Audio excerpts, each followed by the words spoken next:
আসসালামু আলাইকুম সুপ্রিয় শিক্ষার্থীরা, যারা তোমরা একাদশ শ্রেণীর অনলাইনে বার্ষিক পরীক্ষা অংশগ্রহণ করে দ্বাদশ শ্রেণীতে উত্তীর্ণ হয়েছ, তোমাদের সবাইকে স্বাগতম।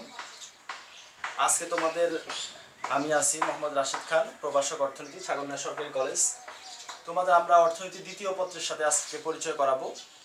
আমি পূর্বে একটি ক্লাস অলরেডি ছেড়ে দিয়েছি, যেখানে অর্থনীতি দ্বিতীয় পত্রের আমরা মান বন্টন দিয়েছি, পাঠ্যসূচি দিয়েছি, কোন কোন চ্যাপ্টারের উপর কী কী টপিকস আছে এগুলো আলোচনা হয়েছে। আজকে মূলত আমরা নতুন করে শুরু করব হচ্ছে অর্থনীতি দ্বিতীয় পত্রের প্রথম অধ্যায়, বাংলাদেশের অর্থনীতির পরিচয়। তোমরা অর্থনীতির প্রথম পত্রে যেগুলো আমরা পড়িয়েছি, এগুলো মূলত অর্থনীতির কিছু আমরা ব্যষ্টিক অর্থনীতি মূলত পড়িয়েছি। ব্যষ্টিক অর্থনীতির কিছু অর্থনীতির মূল টপিকস, মৌলিক বিষয়গুলো আলোচনা করেছি। আমরা আমাদের আজকের অর্থনীতি দ্বিতীয় পত্রের প্রথম অধ্যায়ের নাম বাংলাদেশের অর্থনীতির পরিচয়, আর আমাদের এই বইটির নাম, অর্থনীতি দ্বিতীয় পত্রের বইটির নাম হচ্ছে বাংলাদেশের অর্থনীতি দ্বিতীয় পত্র। আর আমাদের অর্থনীতি দ্বিতীয় পত্রের প্রথম অধ্যায়ের নাম হচ্ছে বাংলাদেশের অর্থনীতির পরিচয়। আচ্ছা, এখন বাংলাদেশের অর্থনীতির পরিচয়ে আমরা যদি আসি, আমরা মূলত এই অধ্যায়ে আলোচনা করব বাংলাদেশের অর্থনীতি বর্তমান অবস্থায় আসার পিছনে পূর্বেকার ইতিহাস থেকে বর্তমান পর্যন্ত কিভাবে বাংলার অর্থনীতি বর্তমান অবস্থায় আসলো। আচ্ছা, আমরা যদি এই বাংলাদেশের অর্থনীতির ঐতিহাসিক পটভূমিকে আমরা দেখি, বাংলাদেশের অর্থনীতি আজকের অবস্থায় আসার পিছনে কি কি কারণ এবং কিভাবে আসলো।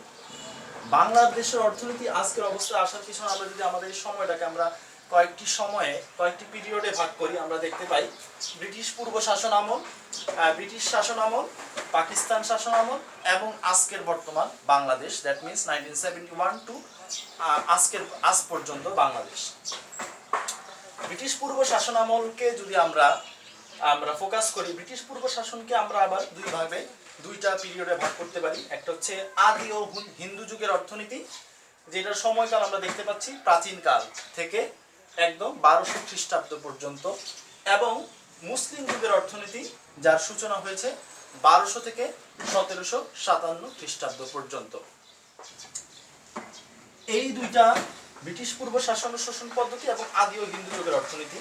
এখানে আদি ও হিন্দু যুগের অর্থনীতিতে আমরা বলতে পারি এটা হচ্ছে সর্বপ্রাচীনকালের অর্থনীতি, এবং এই অর্থনীতি আমরা লক্ষ্য করতে পারি এই অর্থনীতিটা মূলত ছিল কৃষি নির্ভর অর্থনীতি, যেখানে প্রযুক্তির কোনো ধরনের উন্নয়ন ঘটেনি। আচ্ছা, প্রযুক্তিগত কোনো উন্নয়ন ঘটেনি। আদি যুগের অর্থনীতি হচ্ছে কৃষি নির্ভর অর্থনীতি। আচ্ছা, এই অর্থনীতির পরিচয় আমরা কোথায় পাই? এই অর্থনীতির পরিচয় আমরা কৌটিল্যর অর্থশাস্ত্রে পাই, এবং এই অর্থনীতির পরিচয় আমরা আদি গ্রন্থ চর্যাপদে এই অর্থনীতির কিছু আমরা পরিচয় পাই। এখন আসলে মুসলিম যুগের অর্থনীতি, যেটা খুবই ইম্পর্টেন্ট। এই মুসলিম যুগের অর্থনীতিকে বলা হয় ইতিহাসে অর্থনীতি একটা স্বর্ণযুগ বলা হয়। এই মুসলিম যুগের অর্থনীতির আমরা কিছু বৈশিষ্ট্য দেখব। মুসলিম যুগের অর্থনীতি শুরু হয় কবে থেকে? তাহলে ব্রিটিশ পূর্ব শাসন পদ্ধতির মধ্যে একটি সময় হচ্ছে মুসলিম যুগের অর্থনীতি।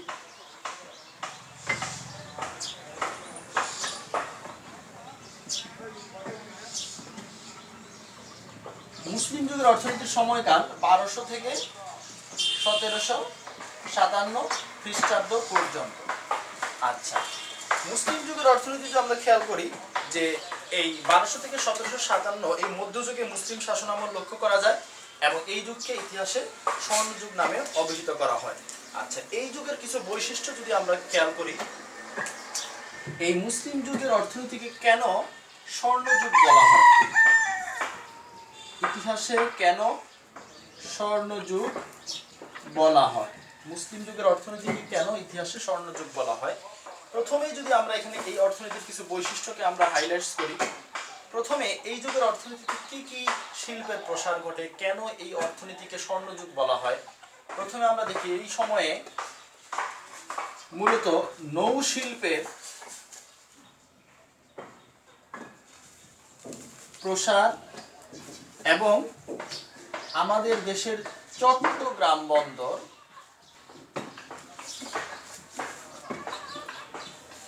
বন্দরের উন্নয়ন ঘটে। প্রথম টপিকস, যে এই যুগে আমাদের নৌ শিল্পের প্রসার এবং চট্টগ্রাম বন্দরের উন্নয়ন ঘটে 1200 থেকে 1757। এই সময় মূলত আমাদের দেশে কিছু মুসলিম শাসক এবং বিভিন্নভাবে মুসলিম শাসন আমলকে আমরা ভাগ করতে পারি, কিন্তু এখন আমরা এটা দেখাবো না। আমরা দেখাবো হচ্ছে এই যুগের মধ্যে অর্থনীতির কি কি ব্যাপক উন্নয়ন ঘটছে। আচ্ছা, মুসলিম যুগের অর্থনীতিতে আমরা দেখতে পাই নৌ শিল্পের প্রসার এবং চট্টগ্রাম বন্দরের উন্নয়ন। এরপরে দেখতে পাই শামসুদ্দিন ফিরোজ শাহ একজন শাসক ছিলেন, তিনি বিনিময় প্রথাকে রহিত করে প্রথম সোনার গায়ে মুদ্রার প্রচলন করেন। তাহলে শামসুদ্দিন ফিরোজ শাহ,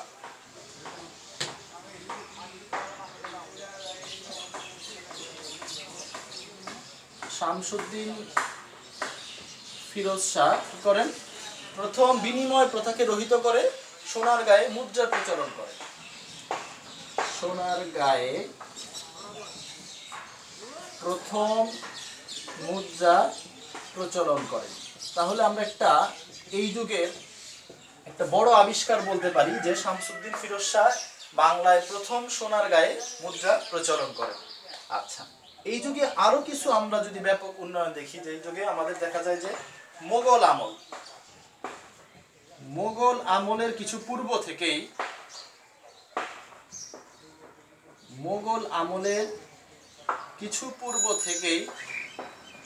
পূর্বেই কি ঘটে?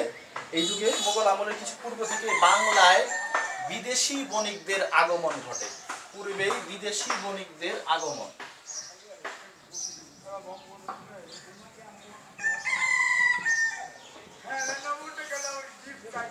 তাহলে এখানে মোগল আমলের কিছু পূর্বেই বাংলায় বিদেশি বণিকদের আগমন। এই বিদেশি বণিকদের কারণে বাংলায় বিভিন্ন ধরনের বাণিজ্যের প্রসার ঘটে এবং বিদেশি বণিকগণ প্রথম তো পর্তুগিজরা আসে, এরপরে ওলন্দাজ, তারপরে আরো ধীরে ধীরে ইংরেজরা আসে। এই সময় বিদেশি বণিকদের কারণে আমাদের দেশে বিভিন্ন বাণিজ্যিক কুটি স্থাপন হয় এবং আমাদের দেশে ব্যাপক বাণিজ্যের প্রসার ঘটে।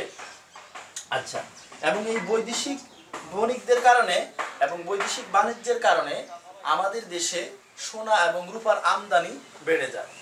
এবং এছাড়া এই সময়ে বাংলার মুঘল সুবেদার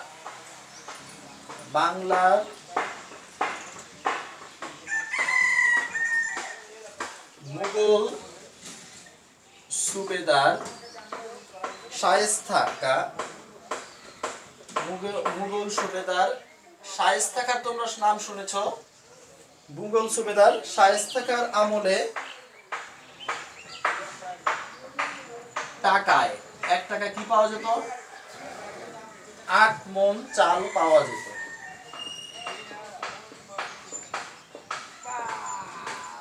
তারা আমরা দেখি এখানে কৃষির এতটা ব্যাপক প্রসার ঘটে যে বাংলার মুঘল সুবেদার শায়েস্তা খাঁ আমলে 1 টাকায় 8 মণ চাল পাওয়া যেত।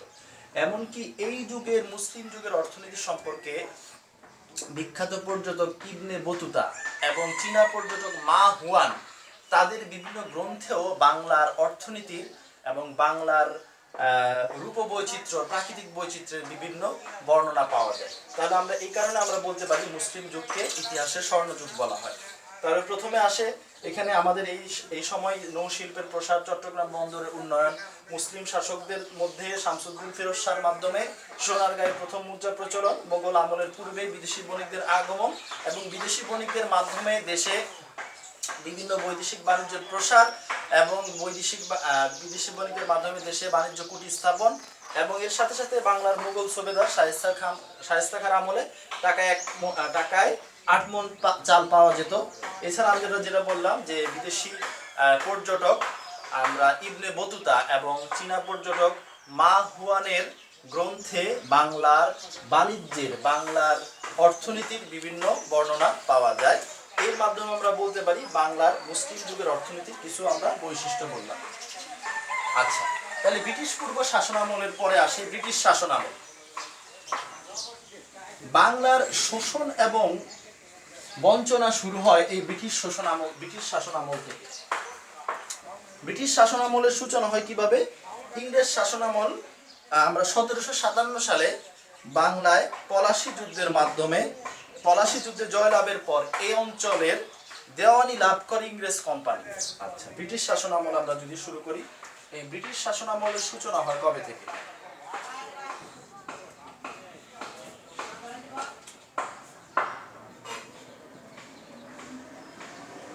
ব্রিটিশ শাসন আমলের সূচনা হয় হচ্ছে 1757 থেকে 1947 খ্রিস্টাব্দ পর্যন্ত।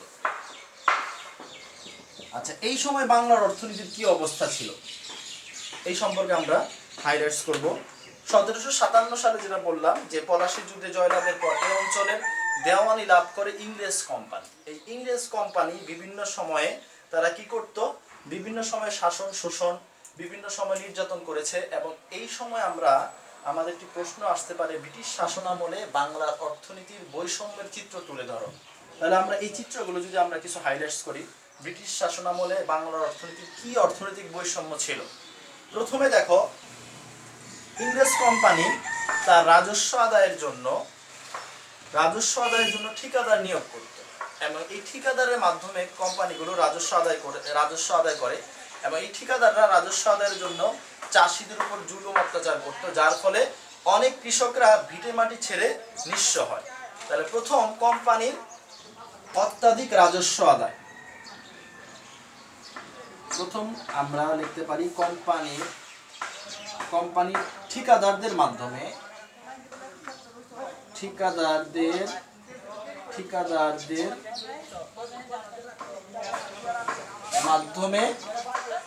অত্যাধিক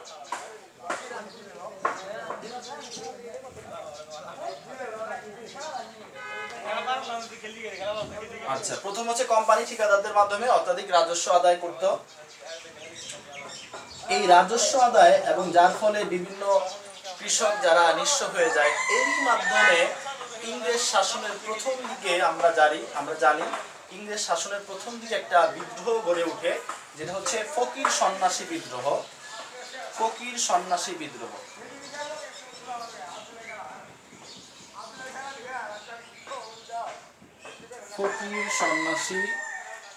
বিদ্রোহ গড়ে ওঠে। তাহলে ইংরেজ শাসনের প্রথম অবস্থায় যে বিদ্রোহটা গড়ে ওঠে সেটা হচ্ছে ফকির সন্ন্যাসী বিদ্রোহ। আচ্ছা, এছাড়াও ইংরেজরা বাংলায় দেওয়ানি গ্রহণের পর দ্বৈত শাসন প্রথা ব্যবস্থা চালু করে এবং এই দ্বৈত শাসন প্রথা চালুর ফলে দেশে কৃষি, শিল্প, ব্যবসা বাণিজ্যের ব্যাপক ক্ষতিগ্রস্ত হয়।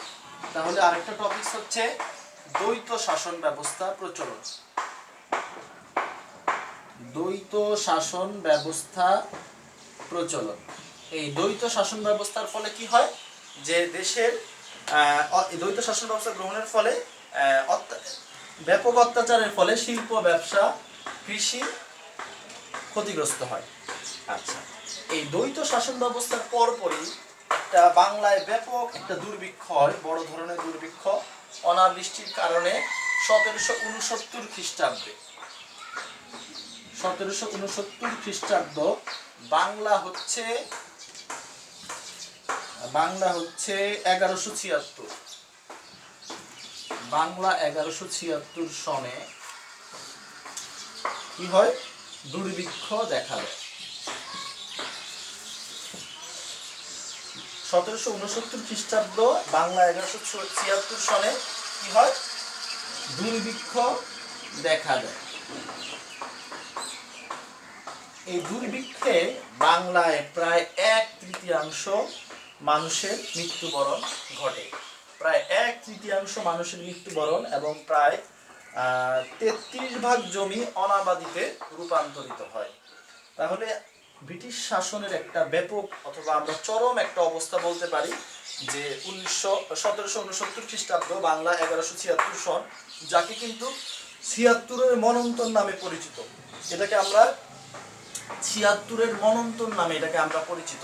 এটা 76-এর মনন্তর নামে আমরা যেটা জানি সেটা হচ্ছে এই 1769 ইংরেজি এবং বাংলা হচ্ছে 1176 সনে এক দুর্ভিক্ষ দেখা দেয়, যাতে বাংলায় প্রায় 1/3 লোক মারা যায় এবং এতে প্রায় 33 ভাগ জমি অনাবাদিতে রূপান্তরিত হয়।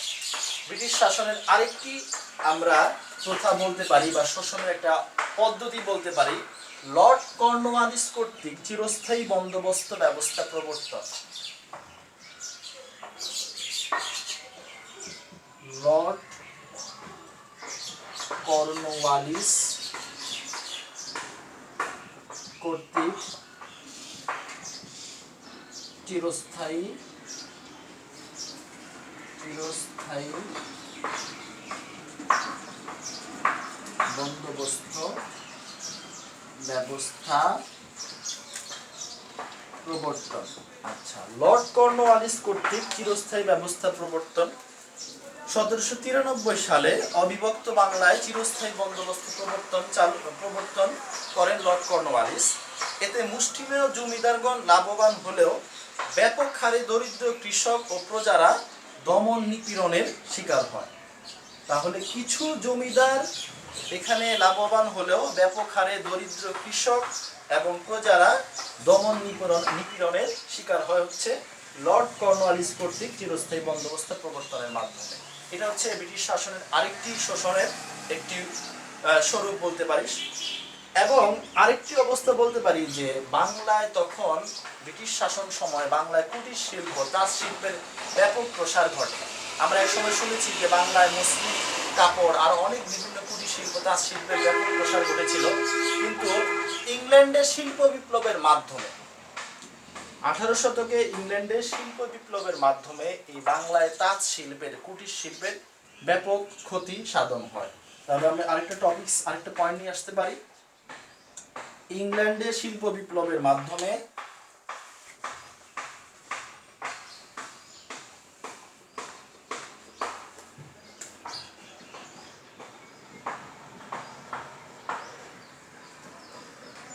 ইংল্যান্ডে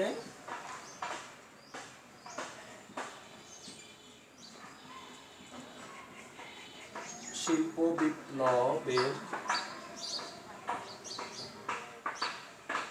ফলে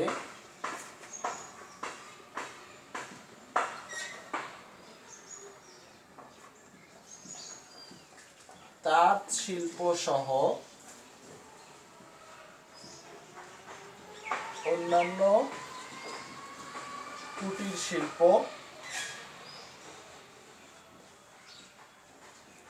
জোর করে ধ্বংস করা হয়।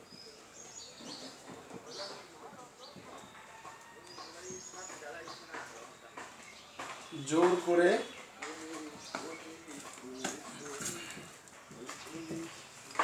তাহলে ইংল্যান্ডের শিল্প বিপ্লবের ফলে ওই সময়ে তাঁত শিল্প, বাংলার যে তাঁত শিল্প ছিল, এই তাঁত শিল্প সহ অন্যান্য কুটির শিল্পের জোর করে ধ্বংস করা হয়, যেটা হচ্ছে ব্রিটিশ শাসনের আরেকটি উপায়। এবং এর পরবর্তীতে আমরা আরেকটি টপিক জানি, সেটা হচ্ছে নীল চাষিদের উপর শোষণ, নির্যাতন। বাংলায় জোর করে নীল চাষ করা হতো। এই জোর করে নীল চাষের মাধ্যমে নীল চাষাবাদের উপর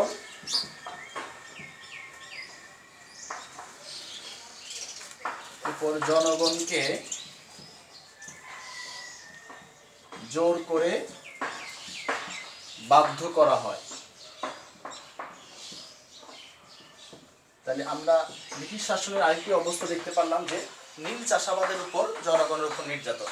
তাহলে ব্রিটিশ শাসন আমলে আমরা যদি শোষণ অবস্থা বা বৈষম্যের অবস্থাগুলোকে আমরা তুলে ধরি, তাহলে প্রথমে আসতেছে ব্রিটিশ শাসন আমলে কোম্পানি দেওয়ানি লাভ করে। বাংলার দেওয়ানি লাভের ফলে 1757 সালে রাজস্ব আদায়ের প্রক্রিয়াটা আসে ঠিকাদারদের মাধ্যমে, এবং ঠিকাদারদের মাধ্যমে রাজস্ব আদায় করা হয়। এবং রাজস্ব আদায়ের জন্য ঠিকাদাররা কৃষকদের উপর বিভিন্নভাবে জুলুম অত্যাচার করে, যার ফলে কৃষকরা ভিটে মাটি ছাড়া হয়। এবং এর ফলে পরবর্তীতে নতুন করে একটা বিদ্রোহর দানা বাঁধে, সেটা হচ্ছে ফকির সন্ন্যাসী বিদ্রোহ, যেটা ইংরেজদের সময় প্রথম বিদ্রোহর সূচনা হয়। তারপর ইংরেজরা বাংলার দেওয়ানি গ্রহণের পরে দ্বৈত শাসন ব্যবস্থা প্রচলন হয়, এবং এই দ্বৈত শাসন ব্যবস্থার মাধ্যমে কৃষি, শিল্প, ব্যবসা বাণিজ্যের ক্ষতিগ্রস্ত হয়। এর পরবর্তীতে আসে অনাবৃষ্টির কারণে 1769 সালে বাংলা 1176 সনে দুর্ভিক্ষ শুরু হয়, যাতে প্রায় 1/3 লোক বাংলায় মারা যায় এবং 33 ভাগ জমি অনাবাদিত রূপান্তরিত হয়। এরপরে আসো লর্ড কর্নওয়ালিস 1769 সালে চিরস্থায়ী বন্দোবস্ত ব্যবস্থা প্রবর্তন এবং ইংল্যান্ডের শিল্প বিপ্লবের মাধ্যমে তাঁত শিল্প সহ অন্যান্য কুটির শিল্পের জোর করে ধ্বংস করা হয় এবং নীল চাষাবাদের উপর জনগণকে জোর করে বাধ্য করা হয়। এই হচ্ছে আমাদের ব্রিটিশ শাসন অবস্থায় বাংলায় শোষণ শাসনের অবস্থা এবং বাংলার অর্থনীতি কিভাবে নিষ্পেষিত করা হয় এবং বাংলার অর্থনীতির উপর ভর করে কিভাবে ব্রিটিশরা তাদের অর্থনীতিকে চাঙ্গা করে, এটাই হচ্ছে বাংলার অর্থনীতির ঐতিহাসিক পটভূমির ব্রিটিশ শাসনামল। তাহলে আমরা আজকে ব্রিটিশ পূর্ব শাসনামল এবং ব্রিটিশ শাসনামল এই দুইটা শাসনামল সম্পর্কে জানলাম। পরবর্তী ক্লাসে আমরা পাকিস্তান শাসনামল সম্পর্কে জানবো ইনশাল্লাহ। পরবর্তী ক্লাস পর্যন্ত সবাই সুস্থ থাকো, ভালো থাকো, এই প্রত্যাশায় আজকে আমার ক্লাস শেষ করতেছি। ধন্যবাদ সবাইকে।